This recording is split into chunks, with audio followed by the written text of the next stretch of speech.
Hey everyone, welcome back to Seeking Witchcraft. I'm your host, Ashley, and today I have on Jessica Settergren to talk about her book, Defying Shadows for Witches and Pagans Battling Cancer and Chronic Illness. So, welcome, Jess, to the show. Thanks so much for coming on today. Thank you so much for having me. Absolutely, yeah. So, just to start, for the listeners who don't know, could you tell us a little bit about your background and what inspired you to write this book? Sure. So I have been solitary pagan for a long time, a really long time. 1996 was when I started. I have studied all sorts of different mythologies and histories and pantheons. I ended up landing mostly with the Morrigan, and I was diagnosed with breast cancer in fall of 2019. When I was diagnosed, as a big reader, first thing I did, of course, was go look and see, what's out there available that I would want as kind of a comfort, support, and maybe a guide through what I was afraid that was coming. And I found out while I was doing all of these searches on Amazon and Barnes Noble and pretty much everywhere that there are thousands upon thousands of books and workbooks and media available for cancer support, and almost none of it was for pagans or witches. I I wrote Defying Shadows partly because I wanted to give people what I couldn't find from somebody who had been there. So like if you're going through traditional cancer treatment and you're getting surgery or having chemo or radiation or like the chemical endocrine therapy where they suppress your hormones afterwards for a few years. I've done all of that. And so I wanted to put all of that together sort of with how I got through it, not really having a ton of that sort of support. I had plenty of support, don't get me wrong. Like, parents, family, friends, lots of people were very supportive. There's support groups out there, there's all that kind of stuff, but there wasn't anything specific to what I was looking for from like a spiritual and witchy perspective. So I wrote that partly because I wanted to share, and partly because I got a very clear, oh, this is what you're going to do since you've made it through cancer message from the goddess when I was done with active treatment. Well, first of all, congratulations on making it through cancer treatment and all that. That's amazing. Second of all, yeah, no, I was very excited when we were going to get connected to talk about this book. I do a lot of government contracting and I actually work a lot with the National Cancer Institute. So I was very excited to. I don't know if excited is the best word, but I was looking forward to be able to kind of dive into this topic of magic and witchcraft and deities and the cancer and chronic illness, because I felt like that was something I hadn't really heard a lot of people talking about. Now, let me ask you, when you were going through treatment, did you ever hear of any like chaplains or services or anything from the doctors or the hospitals that you may have been at just to kind of help support you spiritually? Or was it all just Christian based? If you had heard anything at all, or what did that kind of look like? So the first part of my journey was I was diagnosed, and then I had a surgical consult almost immediately. And my surgeon, who was wonderful, I mean, none of the stereotypes that you hear of, surgical bedside manner kind of stuff. He was very, very supportive and very kind. But surgeons work on the body, right? So there was zero mention during that whole stage of any sort of spiritual support. Like that wasn't even in the realm of what they were talking about. When I transferred from the surgeon's care to the actual oncologist, that's when they started talking about spirituality. Do you have a church you go to? Do you have a spiritual support group that you have? Can we recommend some to you? That sort of thing. They were universally Christian based. When I was doing research for this book, I found one book that was out there, and in the Twin Cities area in Minnesota, I found one Jewish based cancer support like group.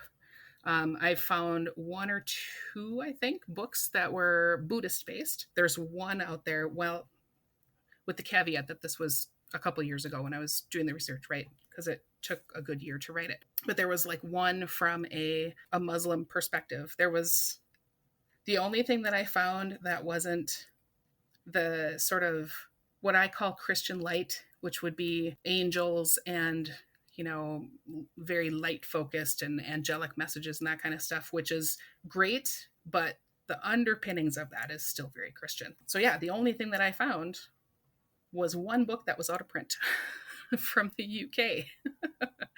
And everyone was very enthusiastic and encouraging of people going through chemotherapy to have spiritual support in whatever way that works for you. They were very open when I told them that I was pagan. They were like, oh, we don't have anything to refer you to, but we can send you to certain places like Gilda's Club or Firefly Sisterhood, and then you can get, you know, support that way that's secular. But there certainly was nothing that was pagan based. Unfortunately, I'm not surprised to hear that. I do actually know of a couple of people who are chaplains who are pagan, but I mean, it's going to be far and few across the globe. I feel so. Yeah, I was curious about that because you know I'm trying to picture going through like a chronic illness and then a doctor asking me about my religion and then having to explain, yes, I'm pagan, and then kind of having that awkward pause of, oh, I don't know if they have anything that they can support me with in the spiritual realm. So yeah, I was really curious what that looked like on your end. It was very awkward. Awkward is a good word for that. Yep. I can certainly imagine that.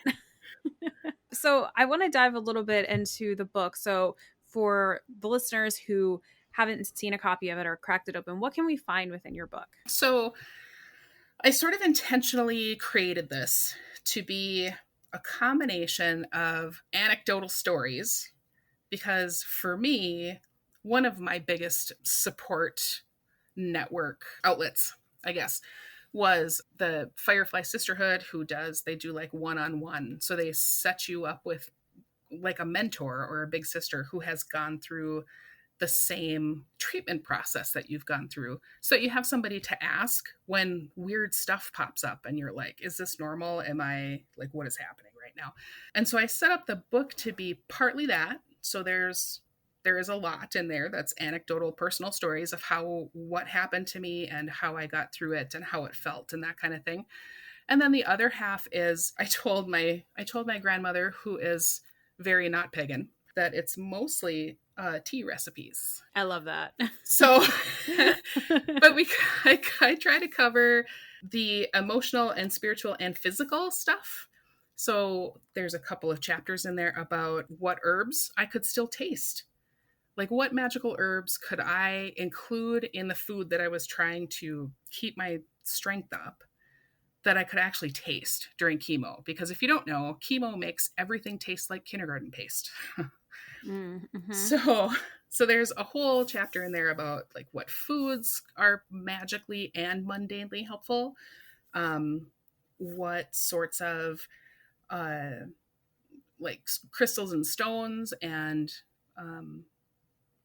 I guess luck and healing kind of spells and rituals. There's one very long ritual in there. It's the ritual I did when my hair fell out. And so that is the one full length ritual that goes through how to ground and center, how to call the quarters if that's what you want to do, how to set up your circle and call your circle and create all of those things. And then how to, mine was an offering. I had my hair cut off, and as I was starting to lose it, it was fairly long. So we braided it into 3 braids and cut it off before it could all fall out. And I offered those to the Morrigan as part of my preparation for getting through chemo. So there are some rituals and stuff in there. There are plenty of spells, and there actually are like quite a few tea recipes. Oh gosh. Yeah. The hair ritual, that sounds incredibly heavy. Thank you for sharing about that. Yeah. Within the book, within some of these rituals that you have, do you have like, are they modified for those who might be bedridden or fatigued or limited some sort of physical way or even mentally? Yes, that is a great question. So, a good chunk of the book is how do you modify calling a circle if you can't get out of bed? How do you modify how you celebrate if you celebrate, the like the Sabbats?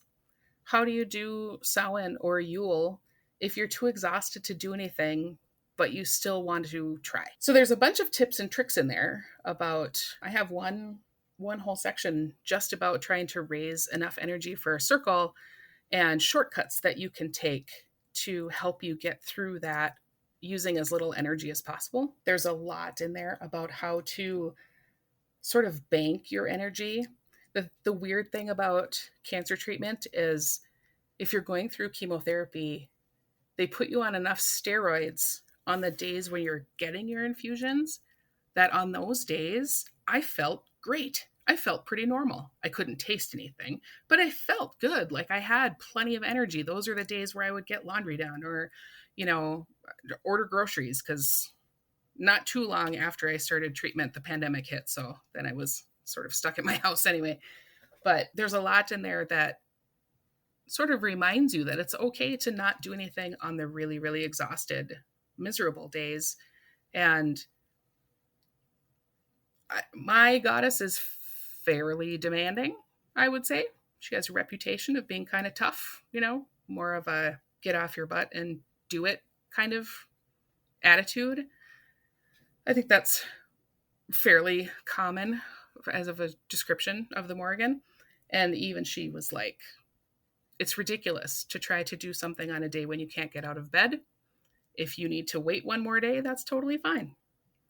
And in the meantime, here are some, things to sort of plan around and maybe create a faster way to do something like calling a circle, or maybe you do candle magic on the days when you can't, you get it all charged and set up on the day when you have energy, and then all you have to do is light it instead of having to go through the whole process every time, which does take a lot of energy. I like that workaround. I mean, I can think of things that I've done even in my own practice that are similar to that. And I don't have a chronic illness, but I've definitely taken some shortcuts to help because I understand how draining little things such as like putting together my altar for my outer court student. For some reason that takes a lot of energy at times, getting an entire ritual space set up. So oftentimes I'll do it the night before. That way, the next day when it's time for OC, I'm good to go and I don't have to worry about using that energy that day. So I wanted to ask if you have any thoughts or advice for people who can maintain or how people can maintain a sense of like empowerment and magical identity when their body might just not be feeling or acting the way that they would like for it to because of their chronic illness. I think that meditation, grounding and centering, and prayer, all three of those were really helpful to me because on the days when I was too sick to do anything, at the very least, I could close my eyes and do enough, deep breathing, even if I'm laying in bed, as long as you don't fall asleep. But that's whatever. If you fall asleep, then you try again later. It's not that big of a deal. Then your body must want the sleep more than anything else. But I think that those three things really helped me. The grounding in particular would help because there's just something useful about feeling like you have a connection, to the earth beneath you, and maybe you get a little extra energy from that. Some people are better at that than others, so I'm not saying that was never the goal for me, to like draw energy through that grounding, but it was more to feel connected. And then I would go from there, and even if I couldn't do a full ritual, I could at least maybe have a chat, even if it's just in my mind, with, whichever deity I needed to talk to that day. I am primarily with the Morgan, but not entirely. There are a few others that I work with. And so sometimes spiritual comfort really does just come from reaching out, even if the reaching out is while you're laying in bed with the lights off and maybe you have a candle going. Low energy, but it still worked I think that having an internal dialogue with whatever deities you may work with is such a undervalued way of connecting with your deities that is low energy, and it's something I think everybody should engage in. I don't think you need to only talk to your deities if you're, making this big ritual or whatever circle you may be casting or anything like that. I think that just having that internal dialogue and communication with them in that way is such a good way to really keep those bonds and really keep yourself up spiritually. Yeah, 100%. I think that, I mean, I don't, even now when I'm healthy, right? I don't do ritual every single day because who does? I mean, life gets in the way. But That's if a I recipe can, for burnout. right, that's a recipe for burnout. Exactly. If I spend a little time every day, though, focused, even if it's just 5 minutes, then I'm keeping the connection. And I'm, that's not even about cancer or chronic illness. That's really just creating and maintaining that bond takes just enough effort to at least check in like every day or every couple of days, because you never know when they have a message for you. And in my experience, they want to hear from us. Yeah, I absolutely agree with that. And with that said, we're going to take a short break and we'll be back in just a moment. Okay, welcome back. So I want to continue this dialogue about just like the pagan community as well in terms of like chronic illness. So I wanted to ask you, do you think that there's a role that magical or pagan communities can have in supporting its members through these challenges with their health? I do. I think it would be just excellent if we had more of a pagan support system for people who are, it's not even just cancer and chronic illness. I mean, just for people who need help. So many of us are so solitary. And I just don't, I live in an area that is very, I mean, the Twin Cities in Minnesota is, there's a lot of pagans here. There's just, we're kind of we're a big group here. And being in a coven or a formal group or anything like that just was never really my jam. I mean, I think it's amazing for people who do, and then you have a built-in support system, right? But if you don't lean that way, it would be really amazing to have some sort of support network a little bit more formalized than just throwing something out on Facebook saying, is there anybody out there who can help me with this?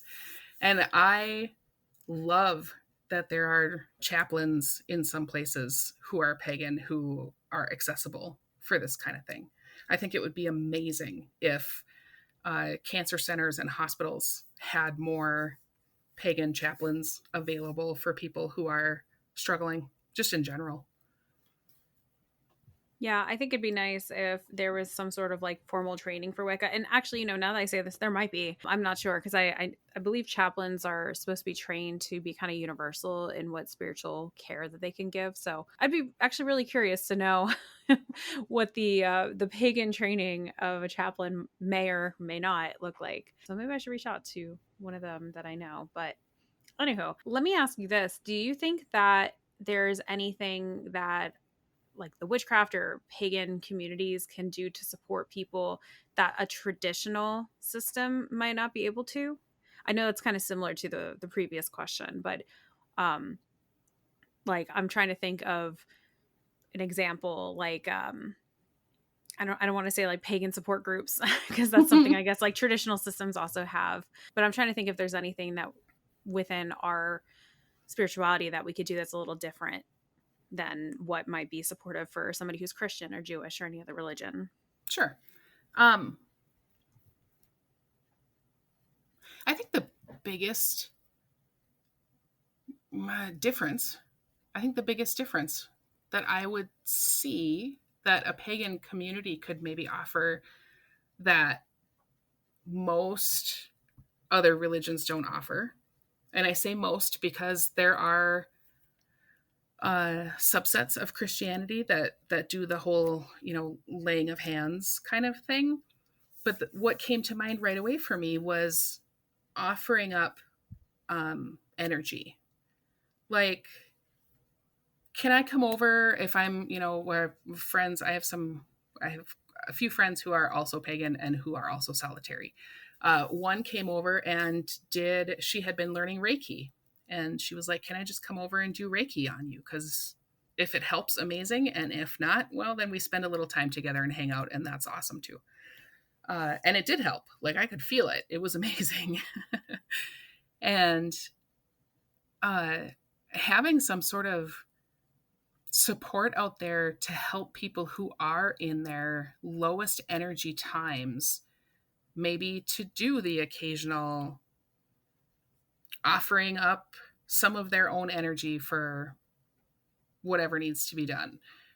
Maybe doing some of the prep work, uh, like anointing, or doing the herbs. Sorry, I still have chemo brain sometimes, and there's a delay in what I want to say and when the word actually comes up in my brain sometimes. Oh no, I actually, I was actually going to bring this up. I was trying to figure out a way to incorporate this, but one of the projects I worked on with NCI was about cancer related cognitive impairment, CRCI. Yeah. And one of the things I did on this project was, and for those who don't know, it's chemo brain.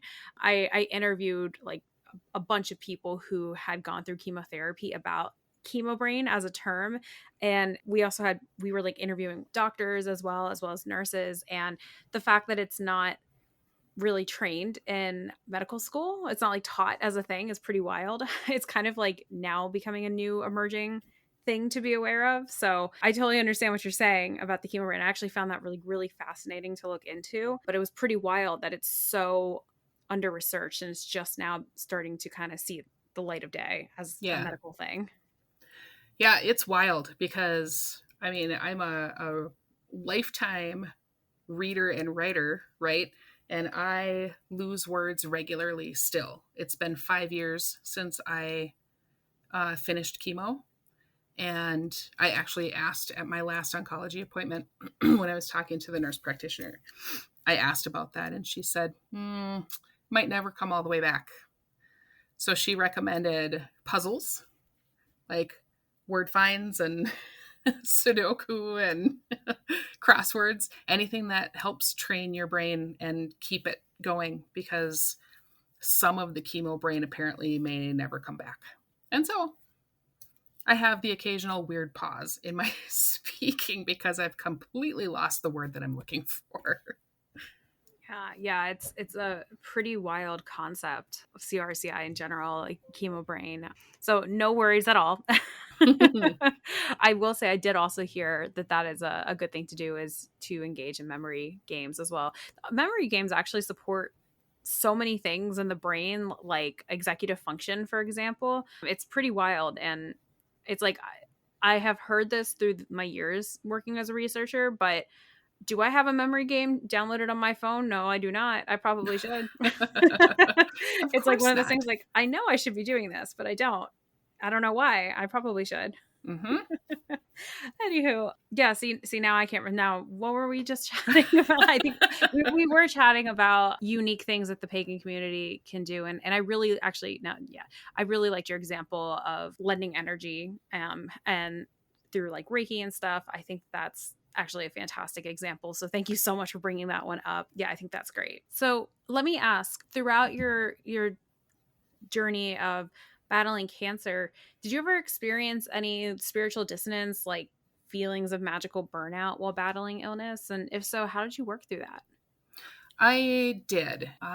So the first 2 months of chemo, well, actually, even if I go back further than that, I will say that, and I've spoken to other cancer patients and cancer survivors about this, so I can't say it's universal, but I can say that it seems like it's fairly common. The day that you get the diagnosis, like the day you get the call, you lose time. Like, I lost a whole afternoon. I went from a normal workday to, I'm really sorry, Jess, but it's cancer. And then, and in fact, I think I go through this a little bit in the introduction, or in early on in the book. I say, I have no idea what she said after that. I took notes, but I didn't hear any of it. And I think that whole first like month and a half when we were doing all the scheduling of biopsies and lumpectomies and all this sort of thing, MRIs, everything that goes along with that, I was so focused on what was happening that I don't think I even remembered that I was pagan. Like, it didn't occur to me that whole time, weirdly, because you'd think it would, right? Like, I was terrified and thought for sure, this is it, I'm going to die, because cancer brings all of those feelings up in you. And the panic is so strong that it never even occurred to me during that month or so to do any sort of ritual or talk to him or talk to her or anything like that. It was really weird. The first 2 months of chemo that I had, the nurses at oncology call it the red devil. The red devil is the one that makes you lose all your hair. It makes you really incredibly, terribly sick. At one point, my white blood cell count, which is supposed to be around 11,000 parts when they do labs, was down to 800 parts.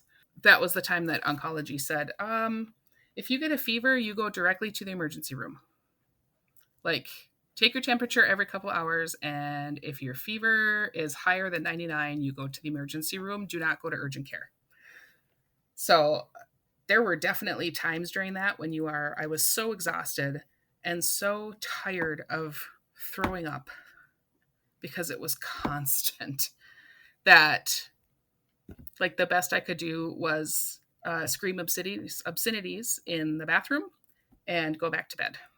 I was so angry and so sad and scared and so completely out of energy that there was probably 2 or 3 weeks in that 2-month period where I was like, it doesn't really matter what religion I am. I have no oomph for any of this. Like, I was functioning on a can I keep food down and can I get back to bed kind of wavelength. So yeah, there was definitely some burnout there. There were a couple holidays that went through, and that was where I really had to think about, okay, I don't really have enough energy to do anything here. So what am I going to do instead? Or am I just going to skip it this year because I'm too tired to do anything and too tired to bother? So it definitely happens.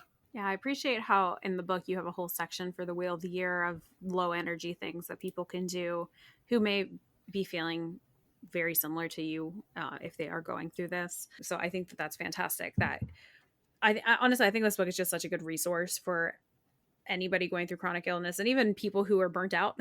Honestly, I think Yeah, sometimes we can all use some low energy tasks to do to really engage our spirituality because sometimes we just don't all have the spoons for the day. right.